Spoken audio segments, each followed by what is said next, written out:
Hello everyone, this is Dr. Aeronautics. Today we have MARC train 536X, which is not a real train. And we'll be operating a non-real service from Washington, D.C. to Philadelphia, actually covering SEPTA territory as well. So you might call this train a MARC SEPTA hybrid, which bridges the all too famous commuter rail gap between Perryville, Maryland and Newark, Delaware. We will also be driving through Tropical Storm Ophelia, so the weather is absolutely terrible today. We're going to be leaving Washington, D.C. at 5:12, arriving at BWI Airport at 5:39, Baltimore, Maryland at 5:56, Martin State Airport. Then we'll be stopping at Edgewood, Aberdeen, Perryville, Newark, Churchman's Crossing, Wilmington, Marcus Hook, Chester, and finally finishing at Philadelphia. This timetable isn't really that accurate, so I'm not going to be calling on the later times after Baltimore because it's very difficult to predict exactly what's going to happen speed-wise. Anyhow, we'll get the train set up for our departure.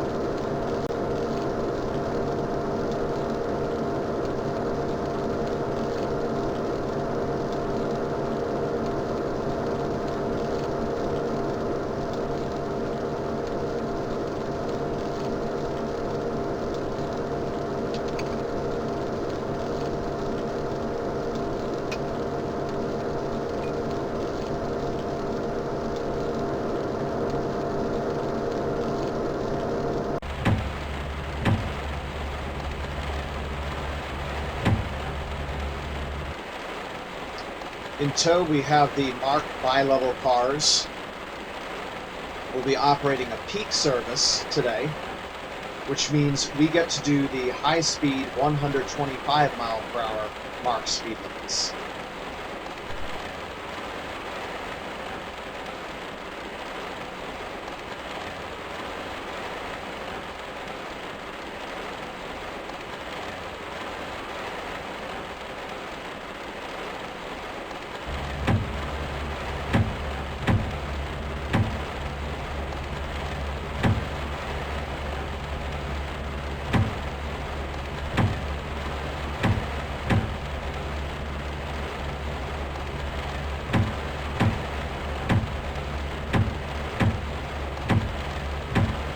Okay, there's our 5:12 departure time.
MARC operates several express commuter trains along its route, and this is such one, as a train that stops at every single MARC station and every single SEPTA station.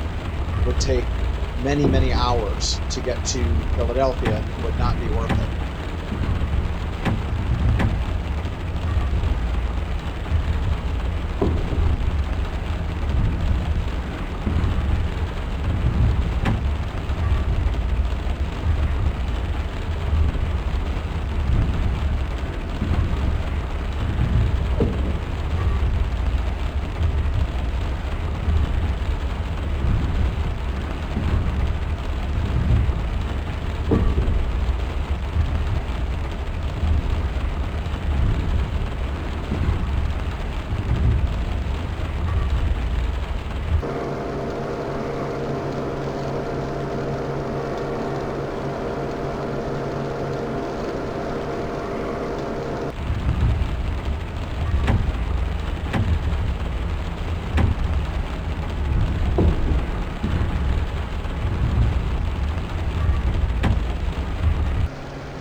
So aside from a few speed restrictions along the way, down to the top speed limit of 125,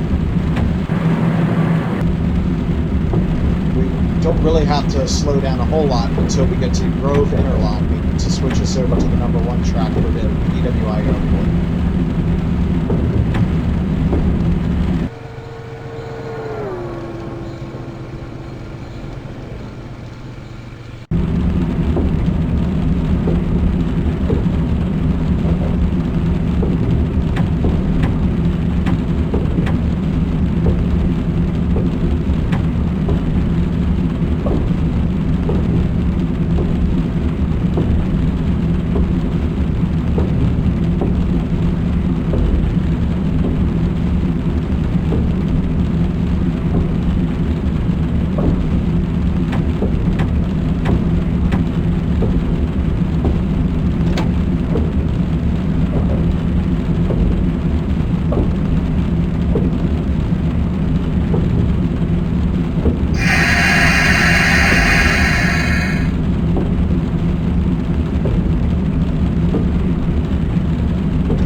New Carrollton back there. This is Seabrook that we're passing.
Spruce Creek Y, the old site of the original buoy station.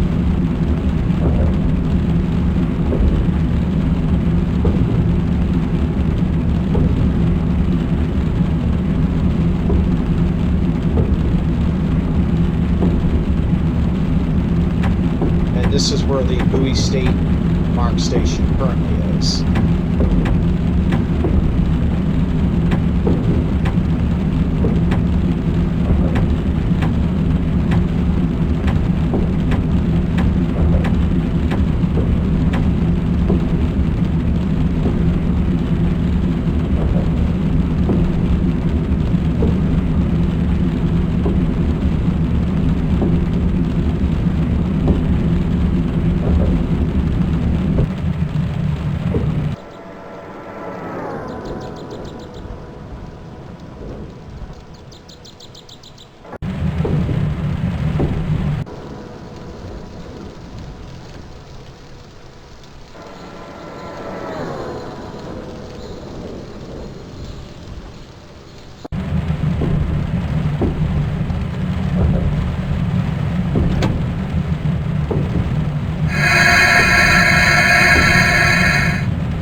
We should be getting a cab 60 pretty soon. I think due to signal limitations, it will show up as an approach limited.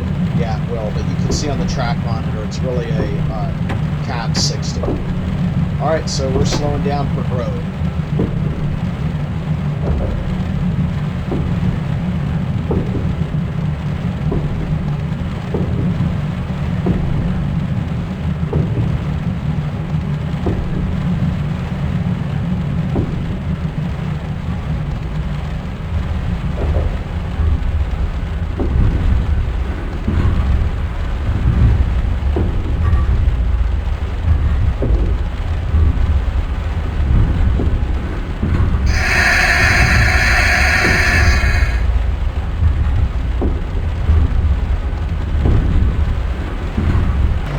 Passing the MARC station. There's no pedestrian overpass in this station.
Okay, we're slowing down for our first station stop, BWI Airport.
Apparently we experienced a little bit of wheel slip. We'll keep that in mind.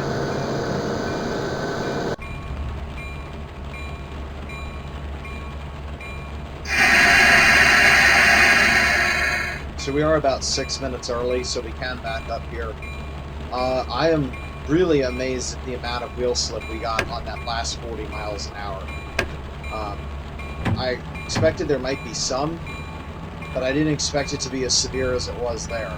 And the fact that I can accelerate as fast as I can using only the power car, but all the train's brakes coming on,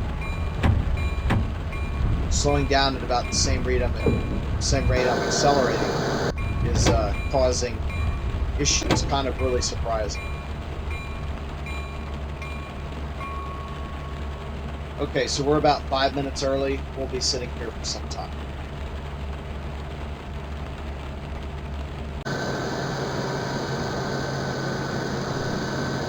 It looks like in the minutes that we've been sitting here, we've passed out of one of the spiral arms, and so now there's a break in the precipitation. Anyhow, it is time for us to depart.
Next station stop is Baltimore at 5:56.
passing by Halethorpe.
We've got a limited clear, and just beyond that signal, the speed limit drops to 40.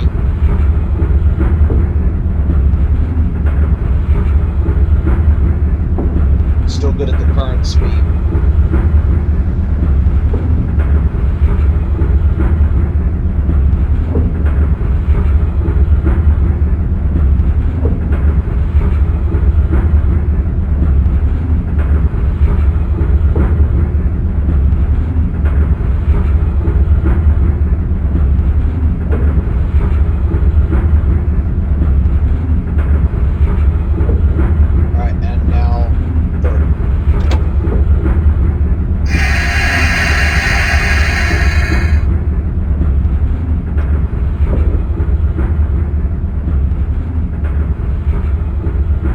What might be going on is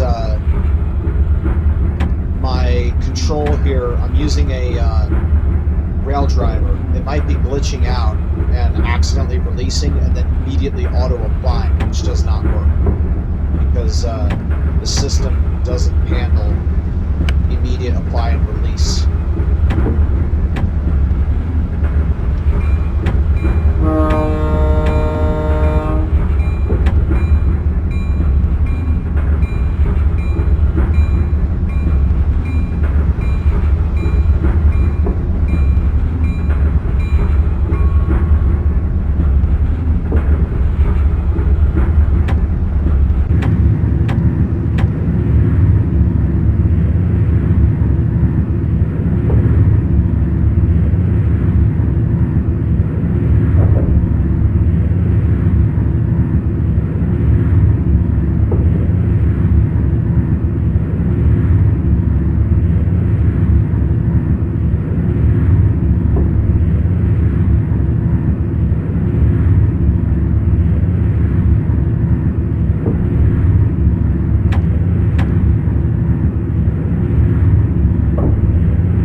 advanced approach.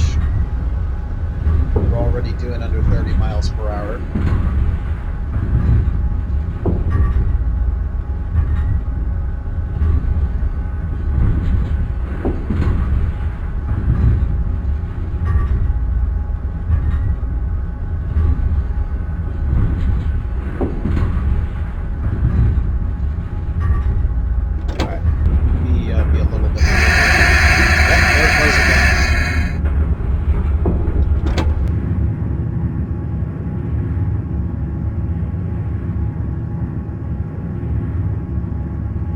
I need to go a little bit further up on the control when I'm applying the brake.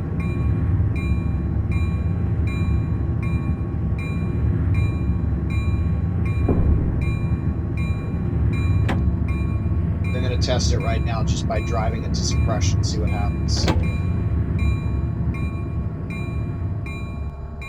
Okay, yeah, much better. That's definitely the problem.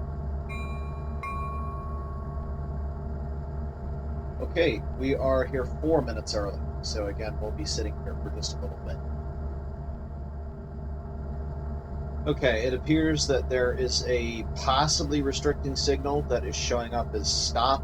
I think that's incorrect, but this older version, this is the original cab that came with Train Simulator in 2002. It's possible that it might not be able to interpret that signal.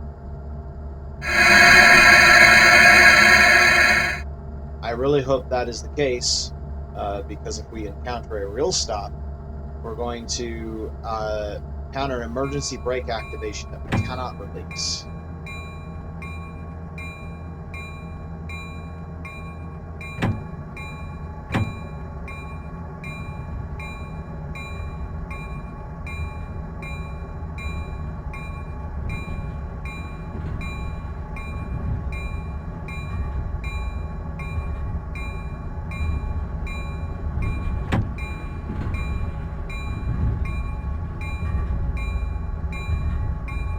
Wayside is showing that as restricting.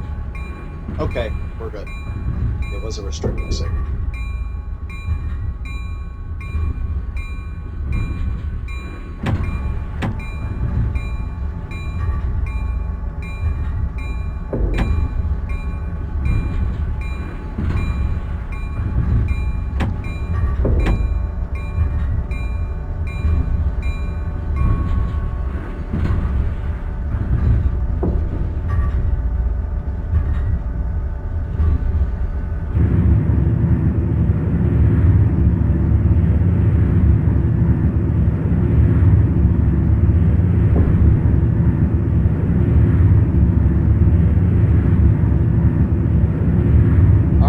Stop is Martin State Airport at 6:09.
that's not a normal one we encounter. That's a limited approach, I believe. So that means that we proceed at the same speed and then treat the next signal ahead as if it's an approach until we actually encounter it.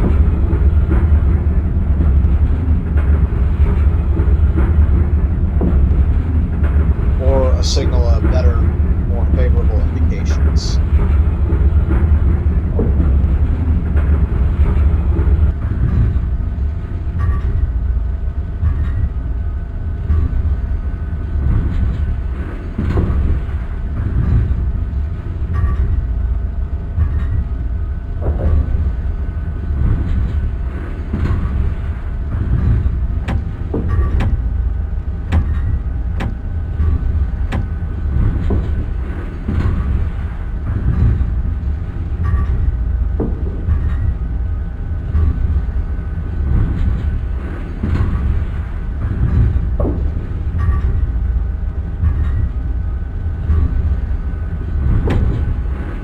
So it looks like we moved over at point, and then we're moving again at river.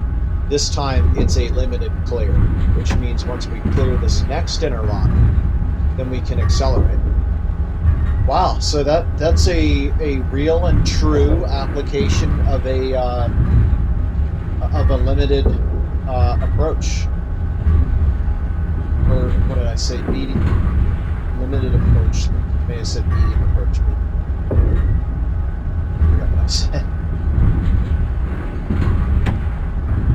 Believe it was a limited approach. Yeah, it's basically saying, yeah, you're good to keep going at the same speed, but don't speed up yet because you're going to encounter something else. Sure enough, here it is. So we're going to be good to accelerate fairly soon. I think this track is 60 miles per hour.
we go really good or really wrong.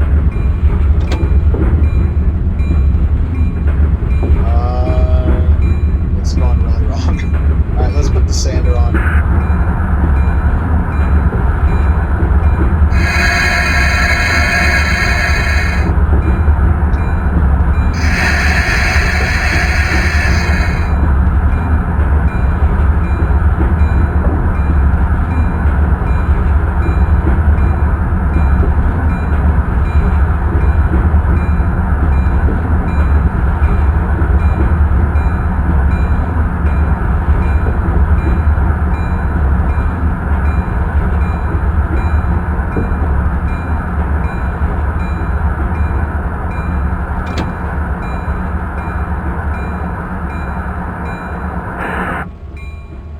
Okay, so what have I learned about this whole thing?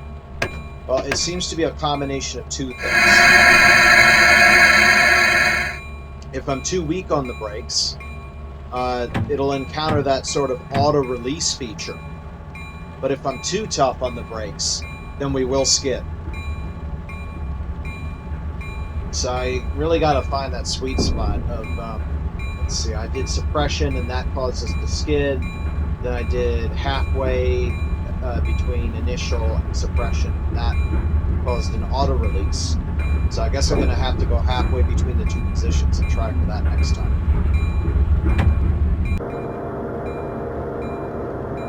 Let's see how far we overshot.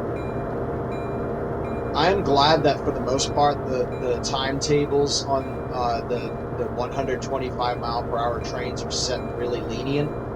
So believe it or not, I'm actually not that worried that we overshot and we're already late and just going to be later, because the timetables, I believe, are designed for a 90 mile per hour train, and we can do 125. So we'll just go, essentially 125 and a half and just crush the time to get back. Man, we're really back. All right.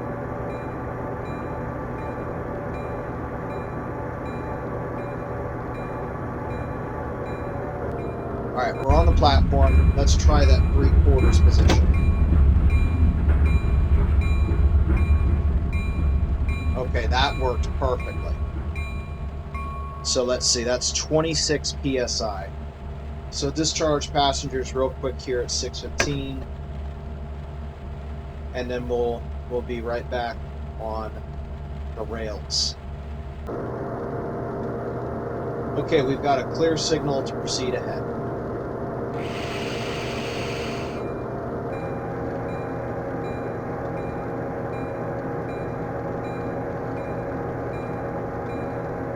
Who is that? It's like some kid.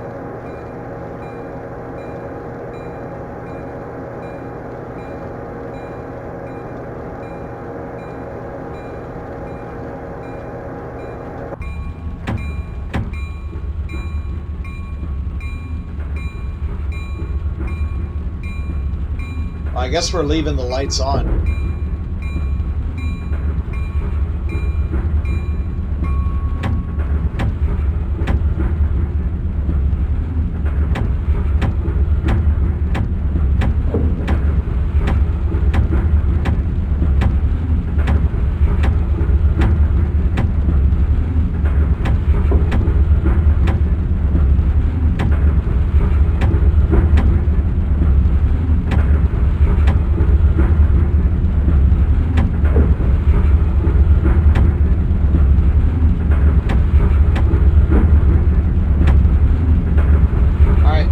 Edgewood at 6:22. We got 5 minutes to get there.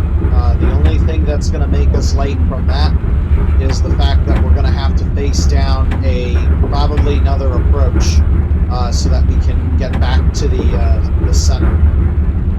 And I forgot, technically after Perryville, the schedule goes away, because after that, there's no way for me to predict what time we're going to get there, because no train stops at both Perryville and then Newark, and then, Newark, and then Churchman Crossing, Wilmington, Marcus Hook, Chester, Philadelphia.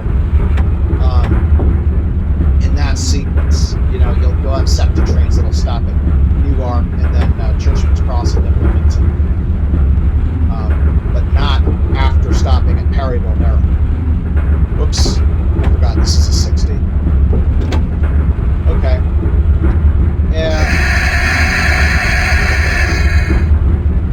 to be two reasons we're late here. One is the 60-mile-per-hour restriction on Track A.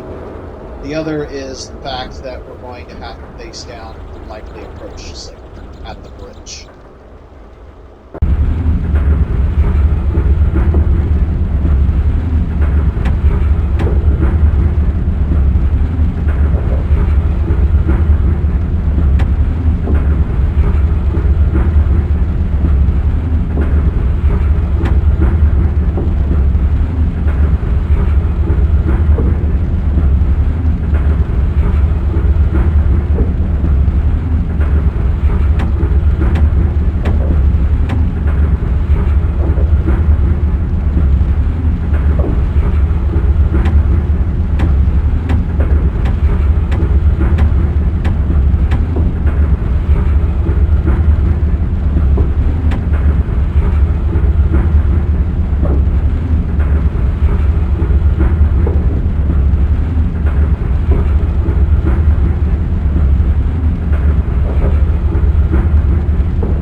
Next time, what I might do is change the path so that the switch occurs at Biddle instead of, or actually, it would be smarter to do it probably at Bay. So either Biddle or Bay, but definitely not River and Point. Those don't seem to be very. Let me put it this way: that route is very time consuming.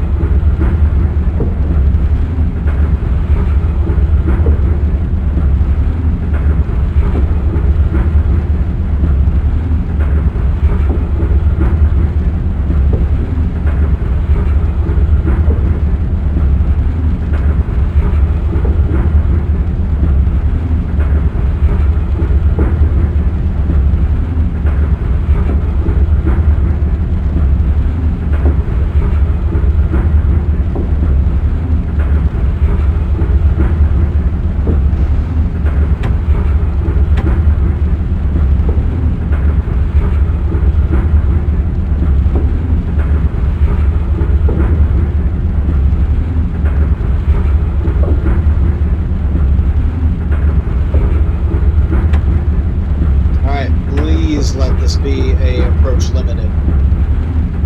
Yes. Okay. So we only have to get down to 45. That's good. That's better than I was expecting.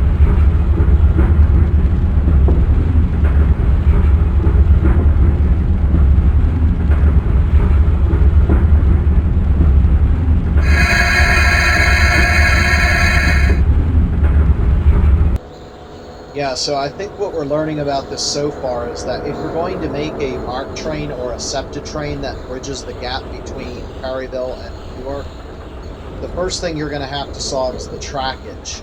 If you're switching back and forth, it's going to take forever. It already feels like it's taking forever. I mean, let's see how long it's been. It's been 1 hour and 10 minutes, and we've made it about 66 miles, which means we're actually doing less than 60 miles per hour average speed. I think even counting average traffic on I-95, you can beat that. Traffic in a tropical storm or rush hour, no, not really. But I would say most other conditions, like just generically 10 o'clock or like 2 o'clock or 7 p.m., yeah, you can do it.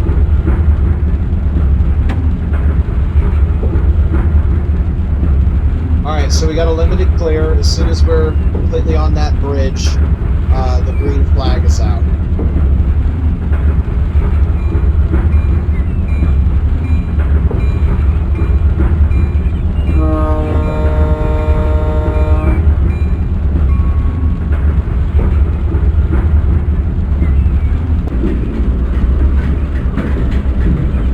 Crossing the Gunpowder River. I would not want to be in that boat right now. Should be a little bit of storm surge going on. Alright, are we on? We're good. Alright. Boogity, boogity, boogity.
Edgewood. Here we go. Hopefully this will be a good stop.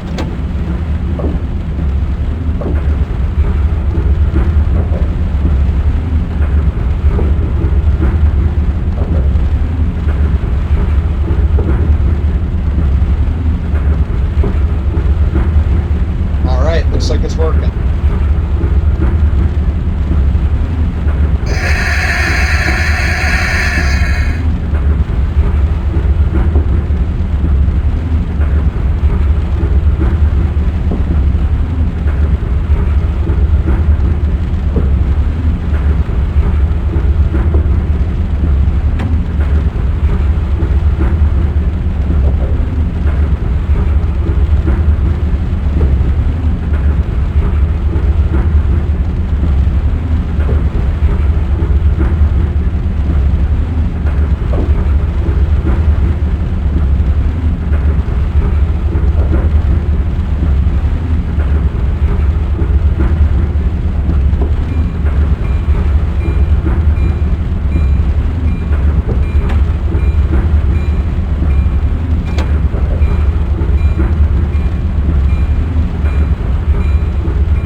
Wanted to do it.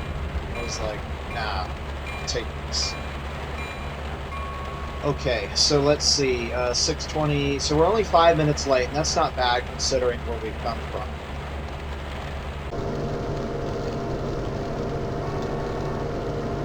Well, it's definitely picked back up again.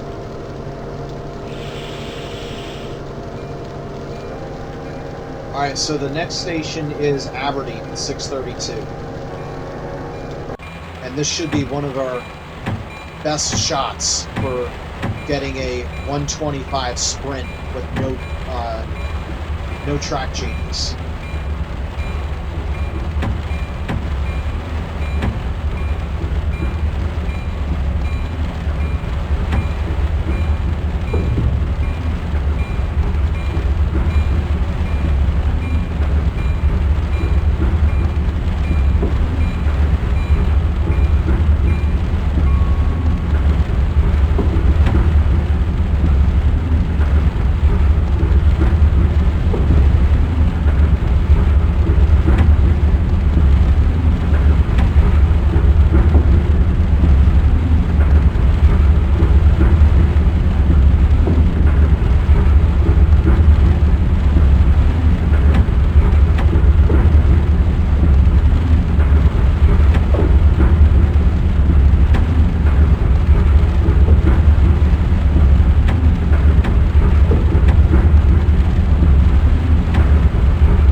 is.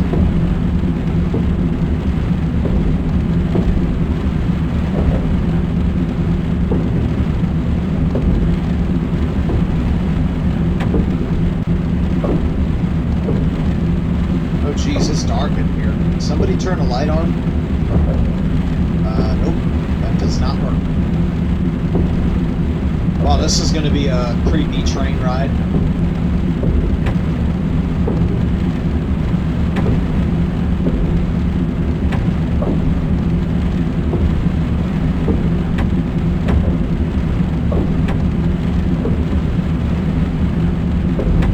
Alright, so there's two turns. There's this really long one, and then there's another turn, and it's at the end of this straightaway that we need to start slowing down for Aberdeen.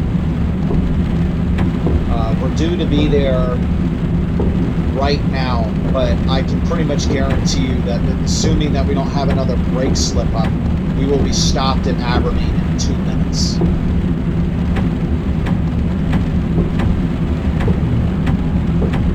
Looks like it's getting really foggy right now.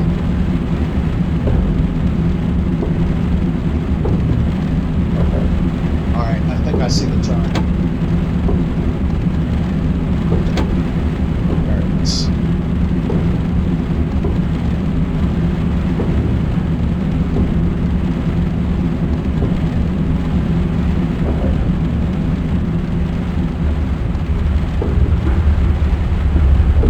Okay, I think we're just about perfect for our approach right about now. If anything, just a little bit early, but that's a good thing.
Something weird with the dynamic brakes is going on.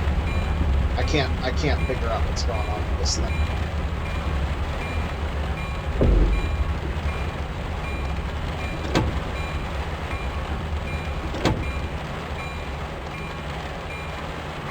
Alright, not bad. We're only 2 minutes late now. So that sprint definitely helped.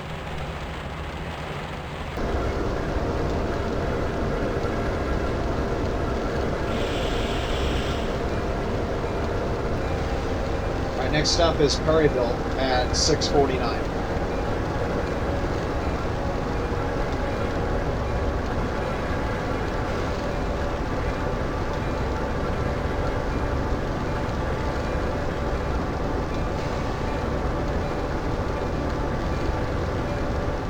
I'm guessing since the visibility is bad, I should probably be using my horn at every opportunity. So like line curves, bridge underpasses, bridges of every size,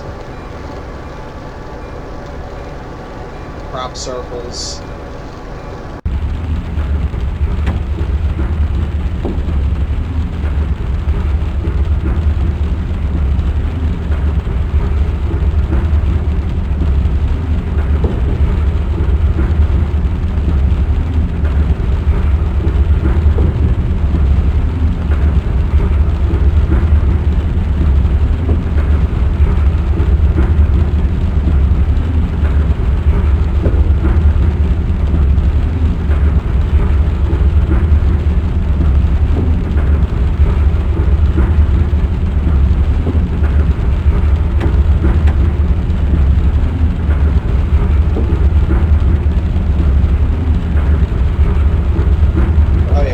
13 minutes to get to Perryville, I'm definitely going to be there on time.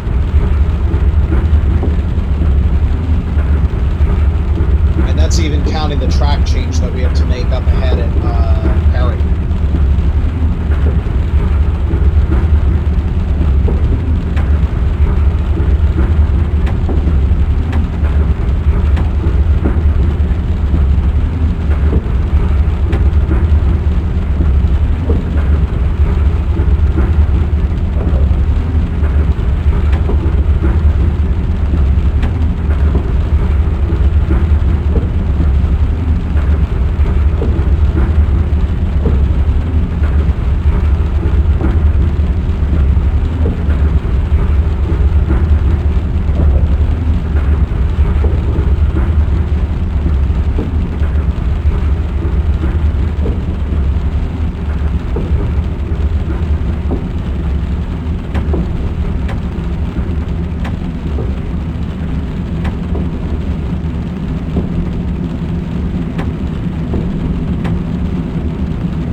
Is that light pollution? It looks brighter all of a sudden.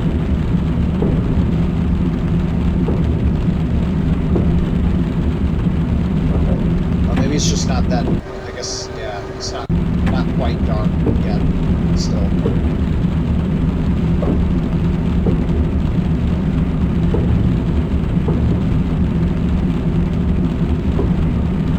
Alright, curve up ahead is 95.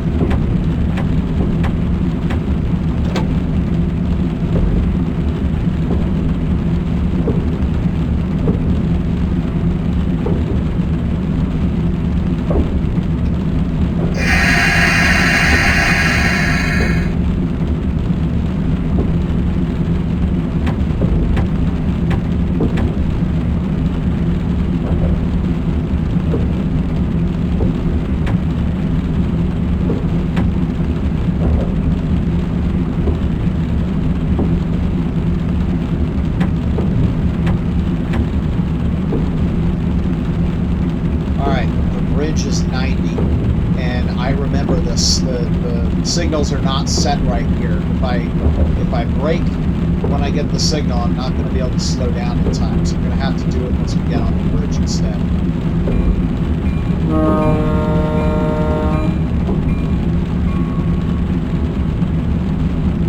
Alright, this one's going to be pretty slow. Yeah, this one's a medium.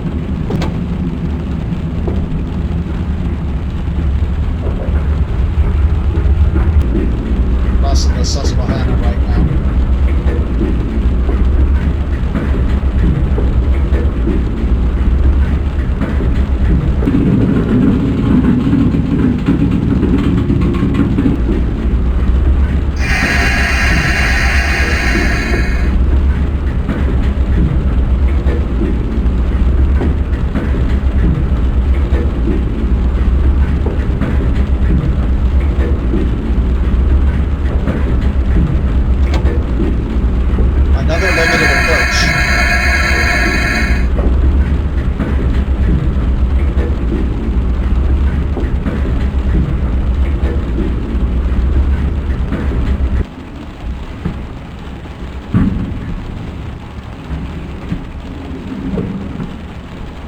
This track we're getting onto is a 60. Ooh, that's a restricting.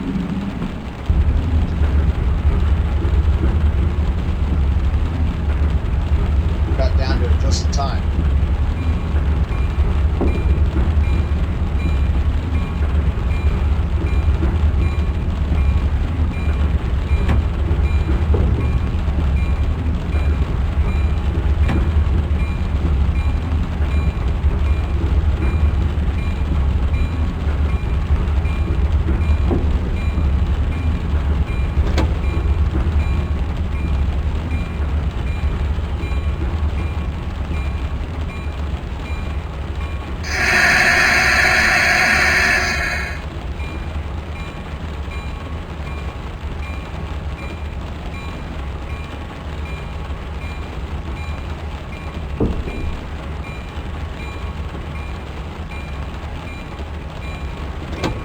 Okay. Here we are at Perryville, early. So we are due to leave at 6:49. Normally, this is where MARC trains terminate, but our train will not terminate here. It's going to go all the way to Philadelphia and start acting like a SEPTA service after this. So we'll be sitting here for quite a few minutes, and then the timetable becomes experimental.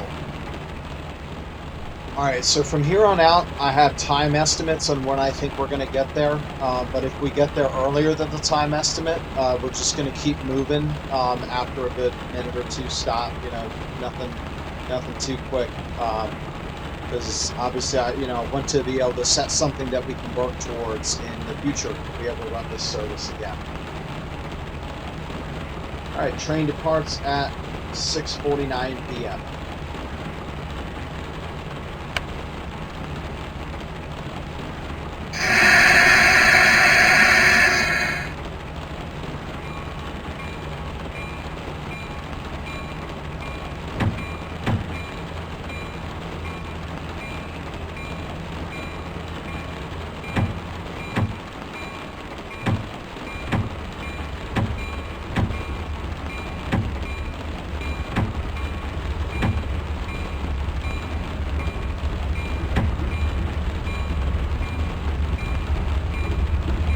Alright, next station is Newark, Delaware, and I have 7:08 p.m. down for the time. So we are now a commuter train that is bridging a gap between two stations that do not have commuter rail between them.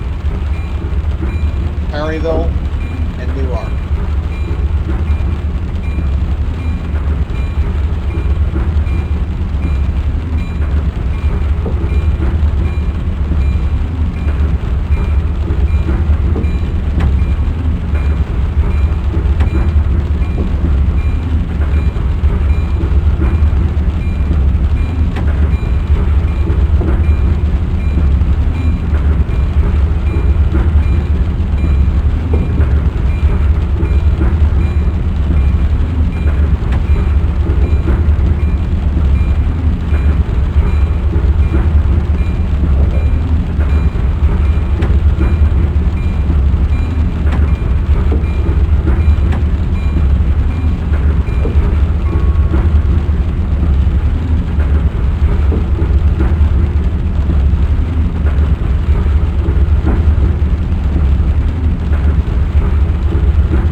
This looks like a major time saver. It appears that we can, wait, no, that was I'm surprised I didn't receive an approach limited, but it's possible I wasn't paying attention. This is the first time I'm driving this route in this particular configuration.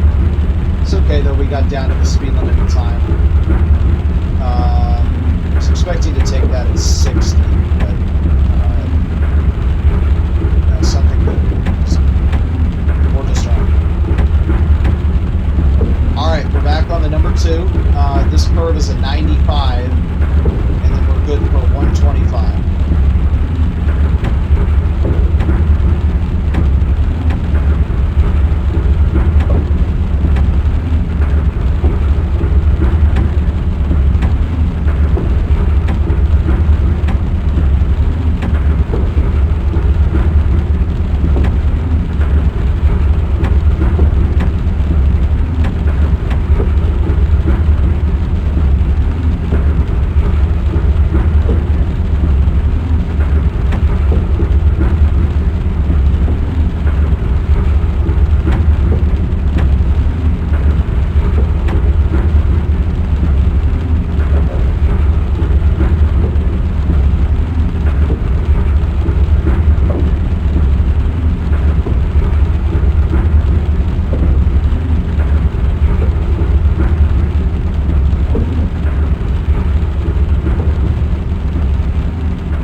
think another thing that they would need to do too, if we made this commuter railroad, is this section through here would have to get triple tracked.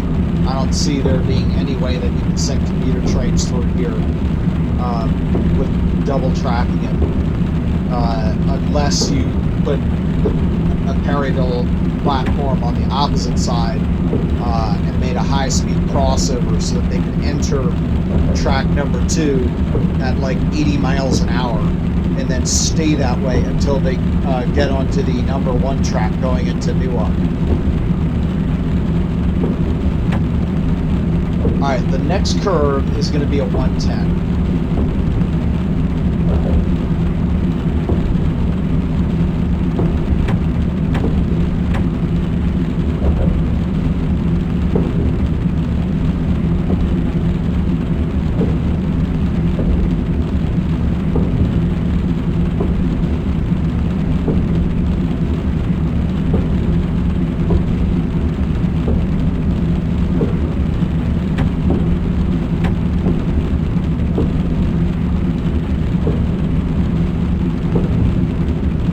Alright, back up to 125.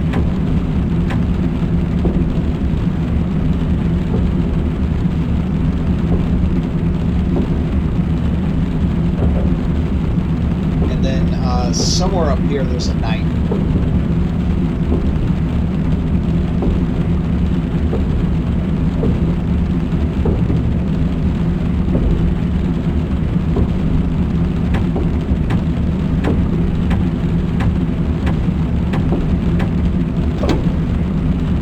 Not this one, it's the next one.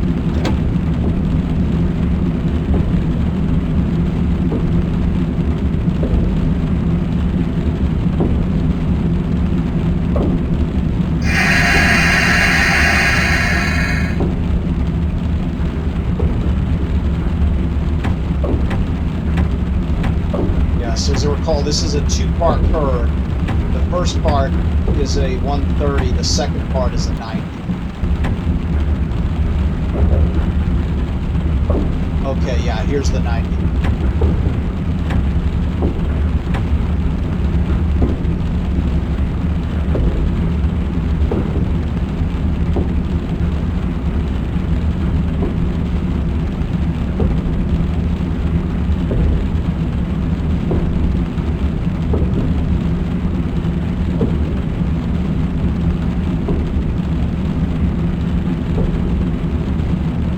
Okay, next up in about a mile, there's going to be a 110.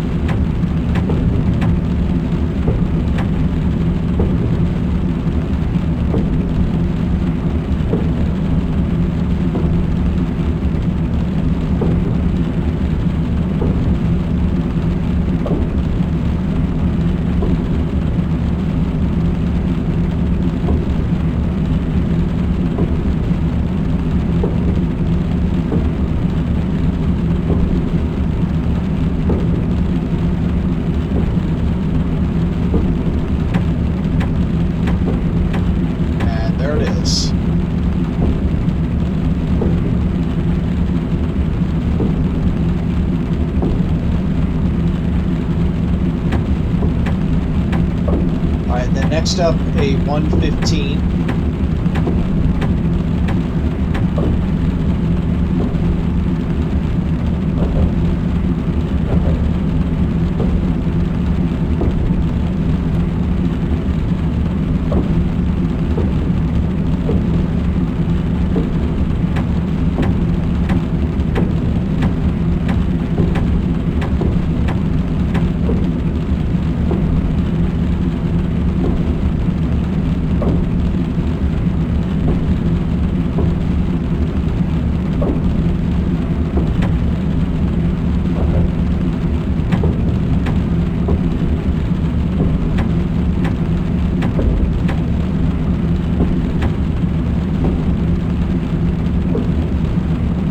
Here's the 115.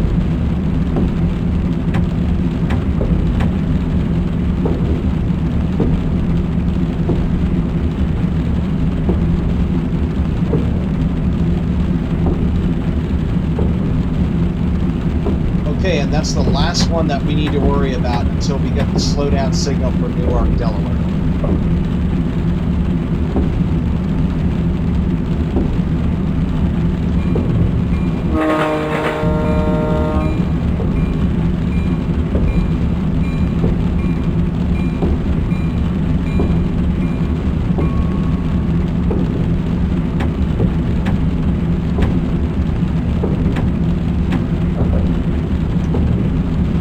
We're coming into Elkton now,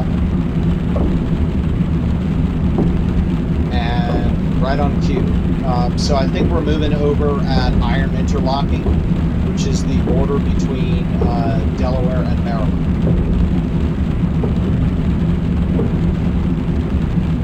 How about that? Switching tracks and switching states at the same time. Yeah, so that was... that was it Northern Avenue? I believe that's what it's called. Either way,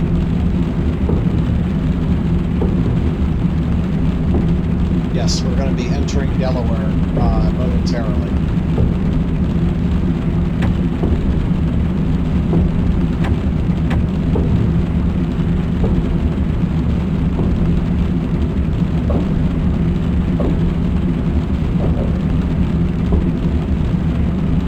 Alright, approach medium.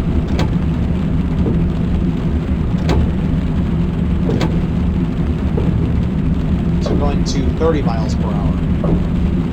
Although, looking at the... actually, that's afterwards. I think that track is 60 miles per hour, but only after we get through the section here.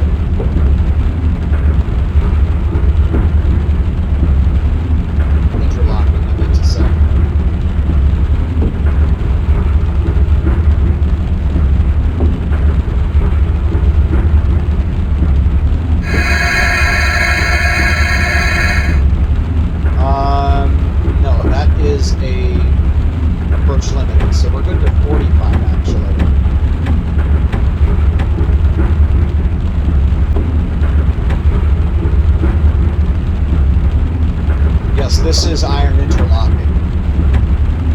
So leaving Maryland, entering Delaware.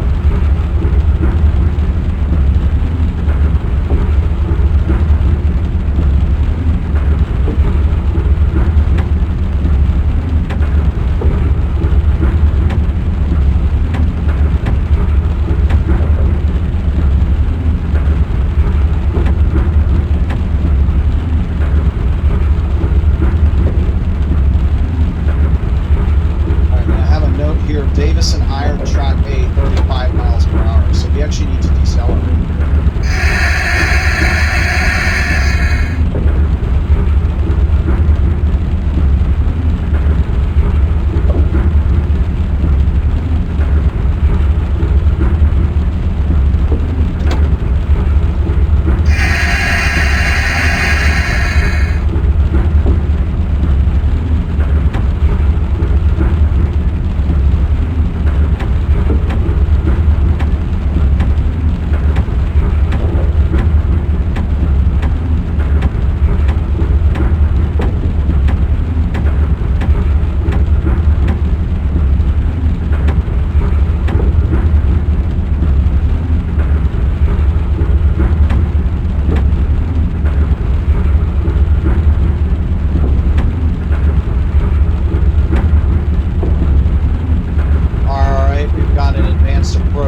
limited clear,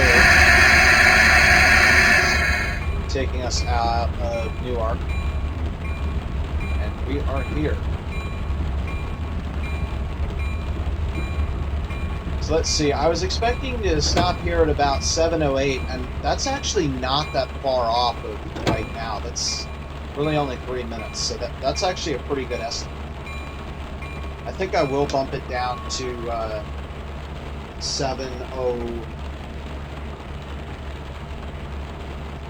7:06, since this is a commuter train. It's only going to dwell for 1 minute.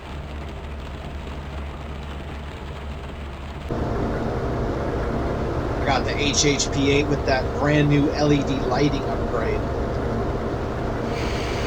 Okay, next station is really close to Churchman's Crossing at 7:12. But we'll try, we'll expect about 7:11 now, because we're moving about a minute faster than I expected.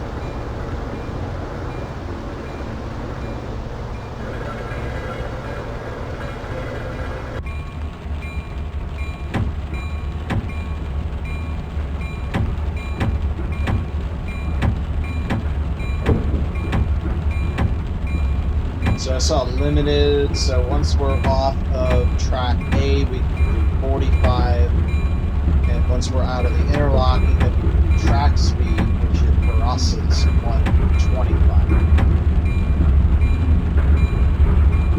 Actually, wait a minute, no, we're gonna stay on track 1, because we're stopping at Churchman's Crossing. Track 1 is a 110. It's kind of interesting because after a while, you kind of get used to how the system is set up. It's like if you're traveling on tracks 2 or 3, you're probably going to be able to do the full line speed. The exception being around Penn interlocking. I'm thinking of Bush. And then, let's see.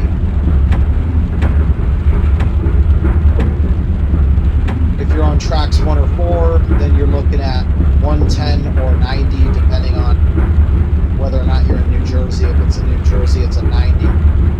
If you're on a track A, it's usually like, or a 0, it's usually like 50 or 30 something.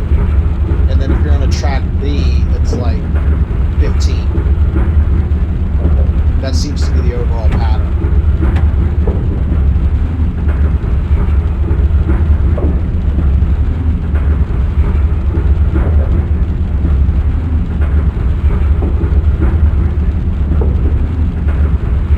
Good thing we switched tracks, because that would have been really ugly if we'd stayed on that other track.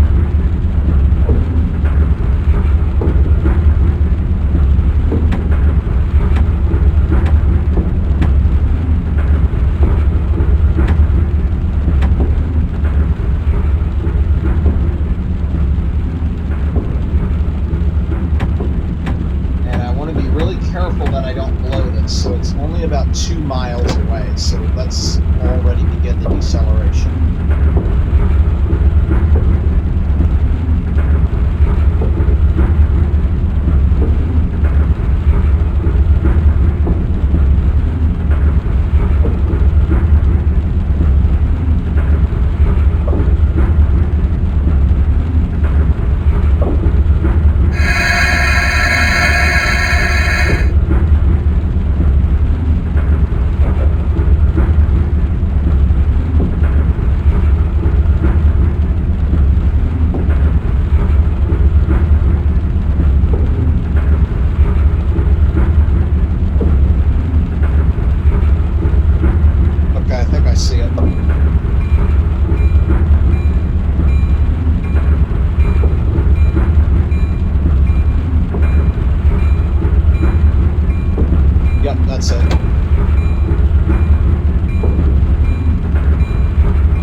Okay, yeah, I'd say 7-Eleven is correct. So we'll leave that exactly where it is.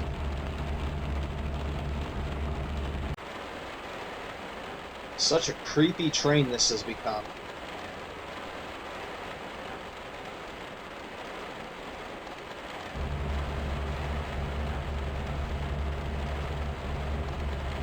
Alright, there it is, 7-Eleven.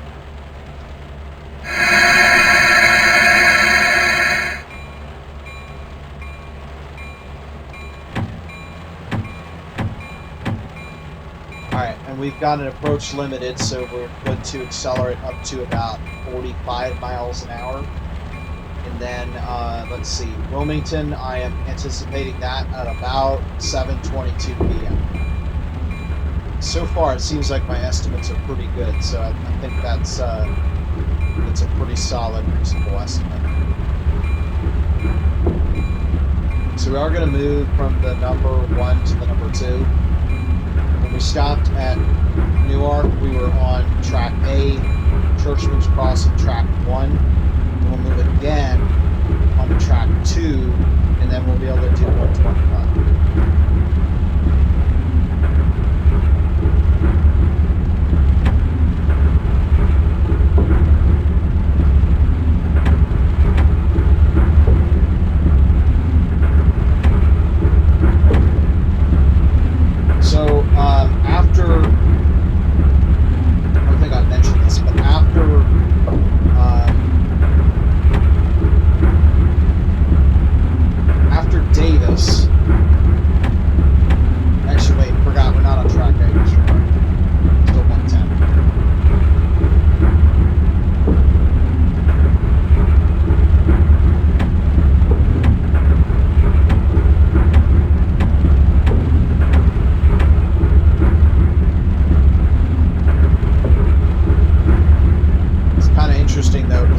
Track A does change from a 35 mile per hour track to an 80 mile per hour track, and then as we saw, it just abruptly ended. So you can go faster before the track just abruptly ends in a buffer.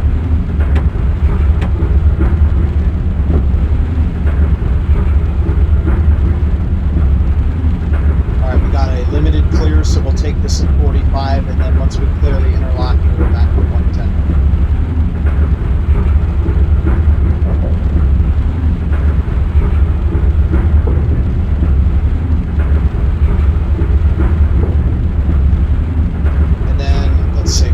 Once we get to the main line, there is a 110 restriction at milepost 33, and then another one at 31. So I believe it's a right-hand turn. So it should be up ahead about 2 miles when we get that right-hand turn. Then we'll prepare to do 110 before we see that, because if we don't, crap, it'll be too late. All right. Back up.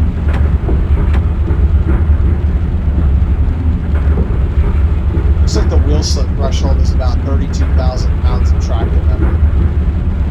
Yeah, if I keep it between 25 and 30, it should be okay.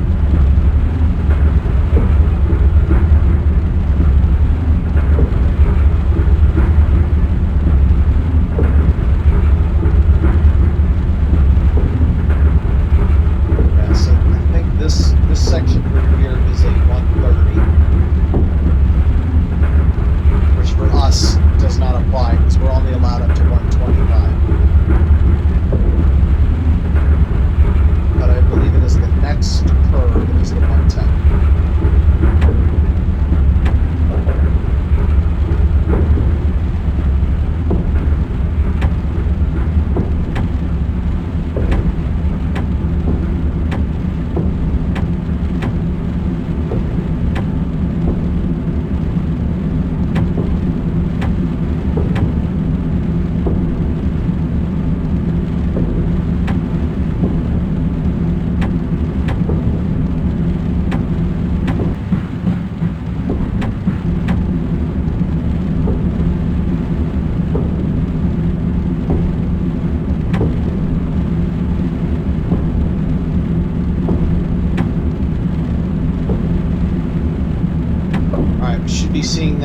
curve up ahead any minute now.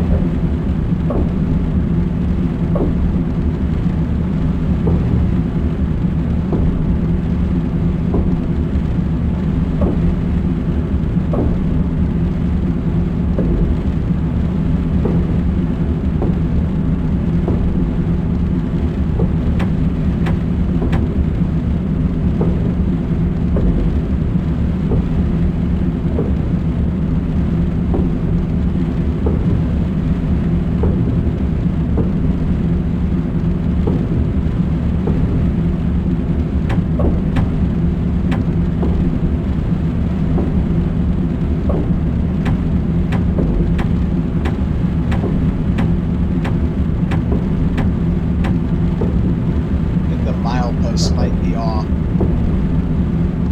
Expecting to. There it is.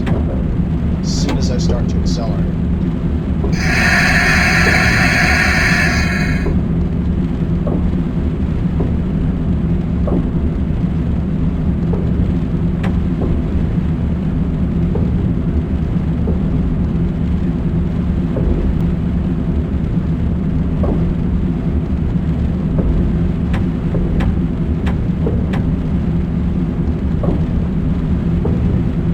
This one persists for about a mile, so I think the mileposts are about 1 or 2 off, because there's two turns. This S curve is a 110, and then that curve back there, the one before it, would have been a 110. The one that I thought was a 130, but that one occurred at milepost 33, not 35, and this one was at 31, not 33. Okay, advanced approach going down to 30 miles per hour.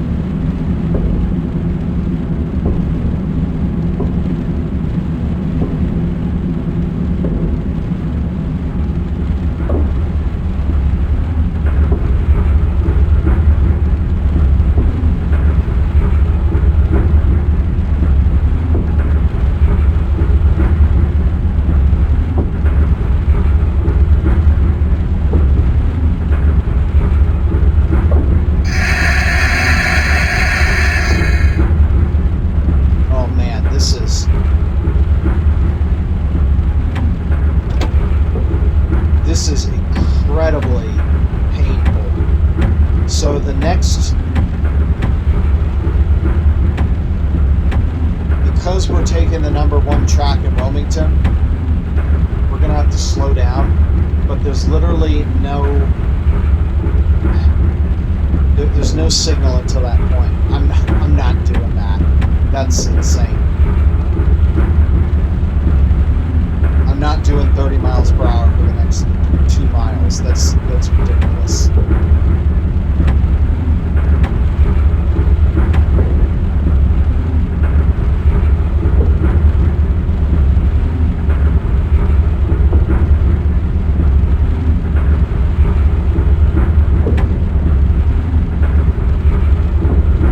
So make a note for that in the future. Don't use the #1 track at Wilmington.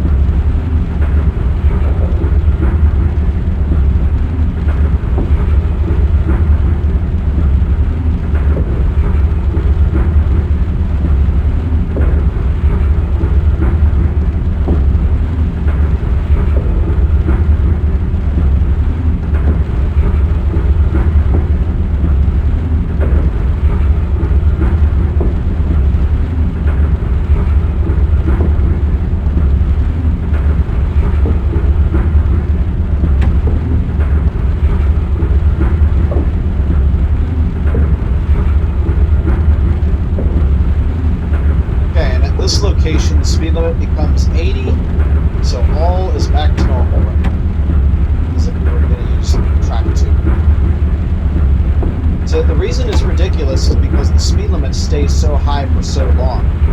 As you see, I don't understand why because it's here, of course. Alright.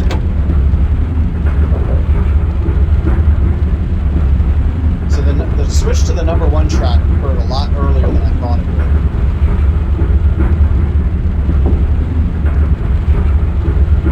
Expecting it to begin on the Wilmington Bridge.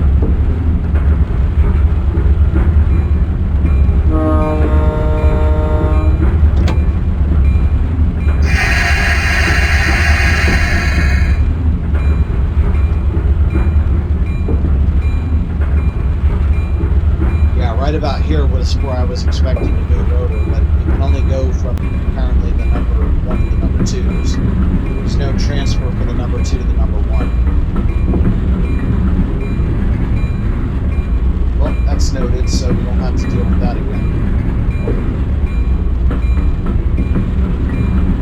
And looks like we're gonna need to bump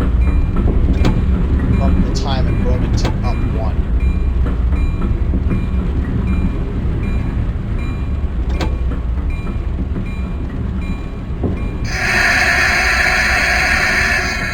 So we'll say 7:23 p.m.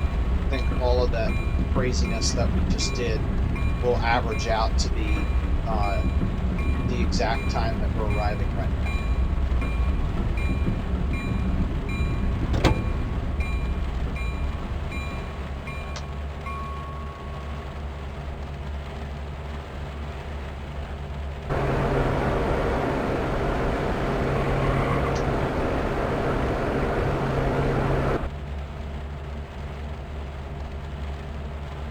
All right, next I have is Marcus Hook at 7:34.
Next turn is going to be a 95.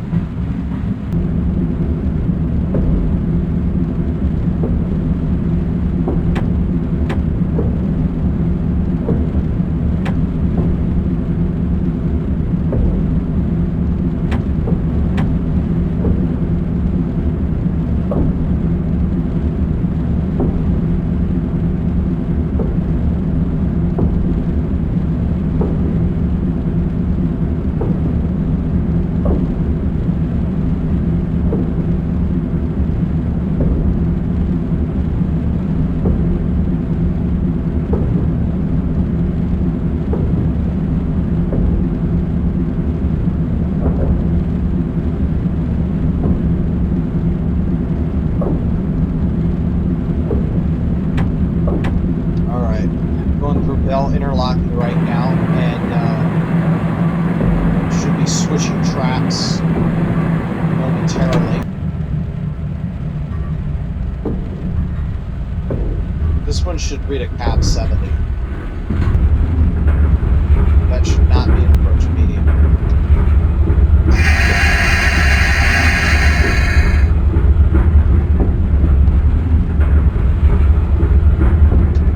Out there has got to be a really crazy flooding Delaware River right now. I can't see it.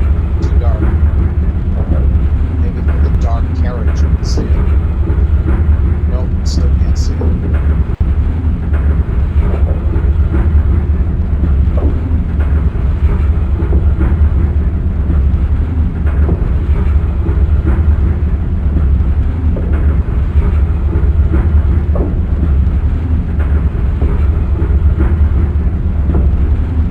See, it would be way more efficient just to have the track there continue straight ahead, but whatever. Alright, so this is Claymont that we're going through right now. Marcus Hook should be the next one.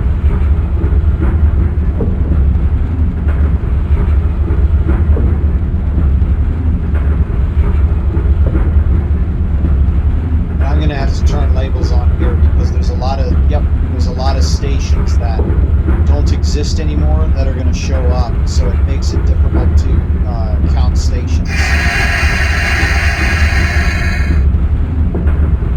like we will be able to in real life.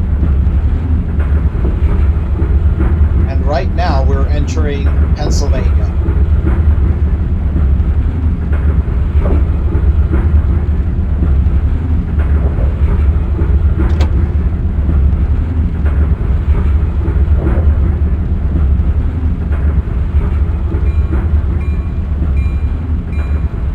See Highland Avenue, I'm pretty sure that one is not around. Oh, no it is. Okay. And then after that one, there shouldn't be any until we hit Chester, which is next. Alright, so I'm going to call that 732. So I had 734, so we'll bump that back 2 minutes.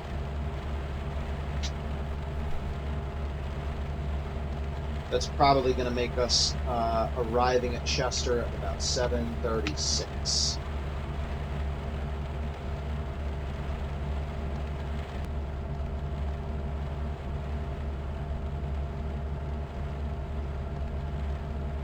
All right, next is Chester.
fix this one.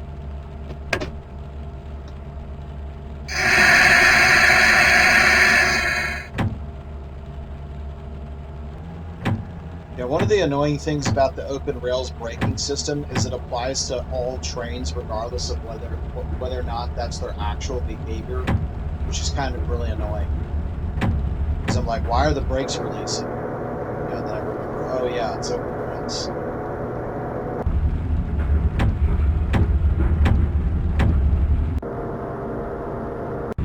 Also, I do think that the wheel slip, maybe I should adjust that a little bit. It's a little bit too aggressive.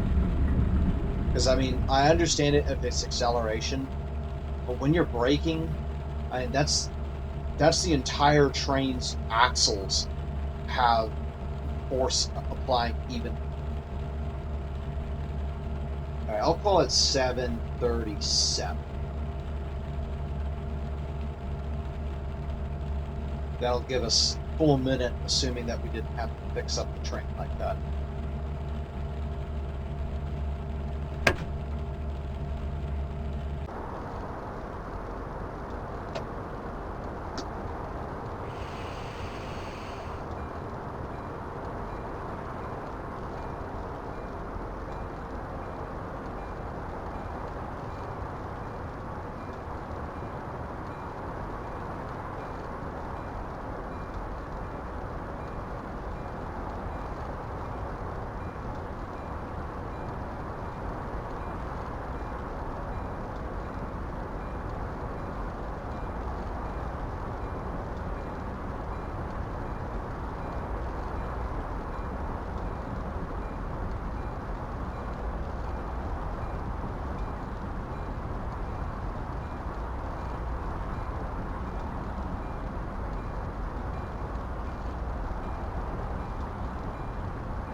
Alright, that was our last intermediate stop. Next is Philadelphia, which I believe will occur at about 7:50.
flag is out one more time.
In the sound change over there.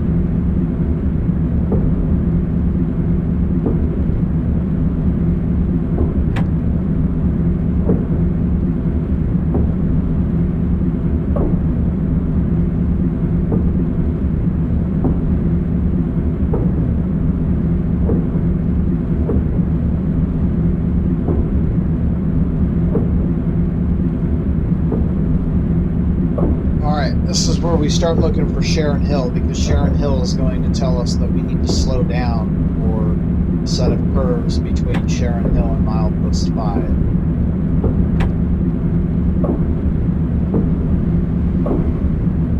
So let's see, I think this one is where I close the throttle, and then next one, when we catch wind of the next station, that's where we'll add brakes for 90.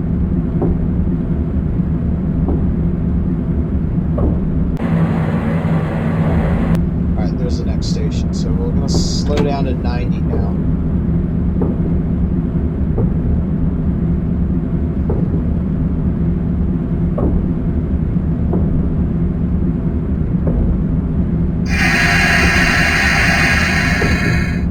Perfectly executed.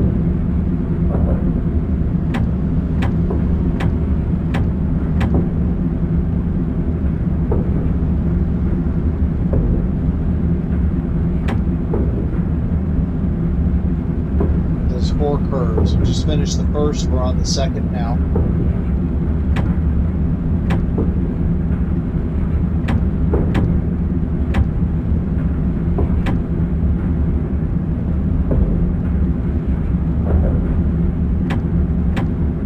Actually, maybe there's 3.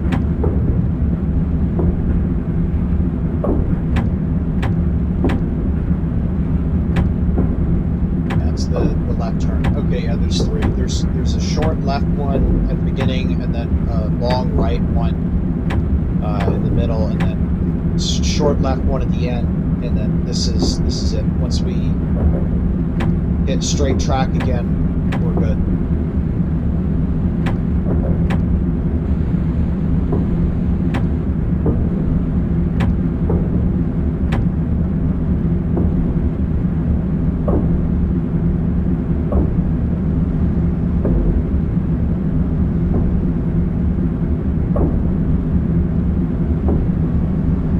This is it. We hit the gas one more time, and then that's it.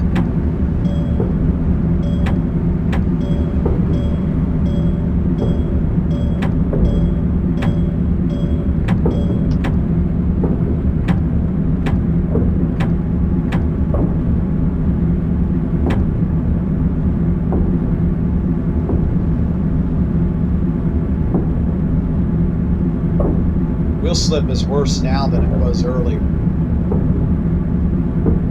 Oh, I know why it's so bad. It's because it's fall. Okay, yeah, so the leaves are getting crushed underneath the wheels of the train and creating all that oil, and that oil causes slippage. I was subconsciously thinking, oh, but it's not autumn. Surely it couldn't be that. All right, approach limited.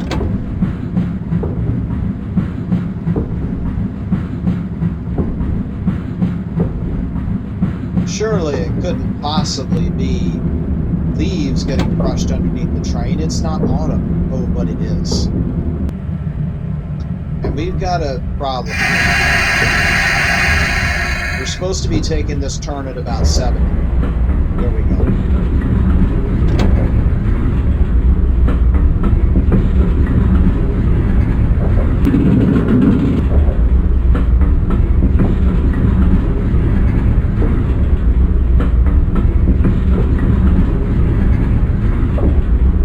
Good thing we slowed down there because that one was 60.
This is the end of this very special MARC train service here at Philadelphia.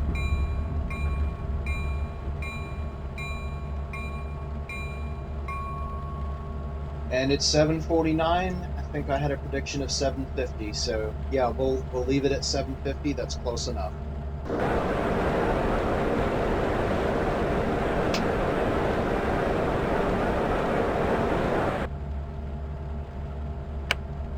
Alright, so what do I think? Let's see. It took us 2 hours. Wait a minute. Yeah. 2 hours and 40 minutes to travel 135 miles at an average speed of about 50 miles an hour. Do I think it's worth it? No, I don't. So here's what I would recommend doing instead. What I think should happen is MARC should open up, subsidize a new station and open up Elkton again. It used to be open, so just reopen it, refurbish it and reopen it. And then have the SEPTA trains come south from Newark in Newark. We're talking Delaware here, not New Jersey. Come south from Newark into Cecil County, Maryland to stop at Elkton. And that makes natural sense because the folks from what I understand about the county, most of the people in the Perryville area work in Baltimore, but by the time you get to Elkton, now things are looking at the Philly Metro. The channels in that region they receive the Philadelphia broadcast, whereas the ones in closer to Perryville, I'm pretty sure, are Baltimore, or it might be the dividing line might be the Susquehanna. The geographical halfway point, for what I've understood to be the natural balancing point, is really northeast, and since Elkton is in Cecil County, that seems to be the natural balance point for where you would create this new service. So that's what I recommend.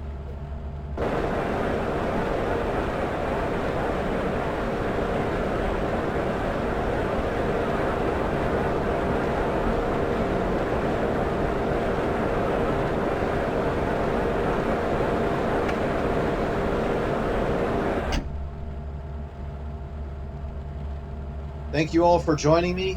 It seems like we're in another lull in the tropical storm, but we're now under cover, so the train is protected for the night. Thank you guys for joining me.